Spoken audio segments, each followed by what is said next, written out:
Hi friends, ഇന്ന് ഞാൻ pistachio തിരാമിസുമാണ് ഉണ്ടാക്കുന്നത്. അടിപൊളി ടേസ്റ്റ് ആയിരുന്നു കേട്ടോ. അപ്പോൾ എല്ലാവരും ഒന്ന് ട്രൈ ചെയ്ത് നോക്കുക. അതിന് വേണ്ടിയിട്ട് വിപ്പിംഗ് ക്രീമും പിസ്താച്ചിയോയുടെ ക്രീമുമാണ് വേണ്ടത്. പിസ്താച്ചിയോയുടെ ക്രീം ഒരു 3 ടീസ്പൂൺ വിപ്പിംഗ് ക്രീമിലിട്ടിട്ട് നന്നായിട്ടൊന്ന് വിപ്പ് ചെയ്തെടുക്കുക കേട്ടോ.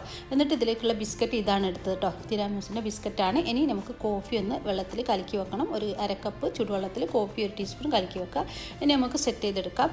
ബിസ്ക്കറ്റ് കോഫിയിൽ മുക്കിയിട്ട് ഒന്ന് സെറ്റാക്കി ഒരു ലെയർ, ഫസ്റ്റ് ലെയർ അത് എടുക്കുക കേട്ടോ. അതിന് ശേഷം നമ്മൾ ഉണ്ടാക്കി വെച്ച പിസ്താച്ചിയോയുടെ വിപ്പിംഗ് ക്രീമില്ല അത് ഇതിൻ്റെ മുകളിൽ ഒരു ലെയർ കൊടുത്തിട്ട് അതിൻ്റെ മുകളിൽ ഇനി നമുക്കൊരു കുനാഫൻ്റെ ഒരു ലെയറോട് കൊടുക്കാണ്ട് കുനാഫൻ്റെ ഡോ ഒന്ന് വറുത്തെടുത്തിട്ട് കൊടുക്കാണ്ട് കേട്ടോ.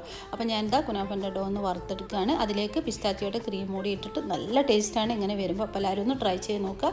എന്നിട്ട് ഇത് മിക്സ് ആക്കിയതിന് ശേഷം നമുക്ക് ഇതിൻ്റെ മുകളിലായിട്ട് ലാസ്റ്റ് ലെയർ ഇതാണ് കൊടുക്കേണ്ടത്. അപ്പോൾ എല്ലാവരും ഒന്ന് തണുപ്പിച്ചിട്ട് ഇത് കഴിക്കട്ടെ. അടിപൊളി ടേസ്റ്റാണ്, എല്ലാവർക്കും ഇഷ്ടപ്പെടും. നമ്മളെ വിരുന്നുകാരൊക്കെ വരുമ്പോൾ ഉണ്ടാക്കി കൊടുക്കാൻ പറ്റിയൊരു ഐറ്റമാണ് കേട്ടോ.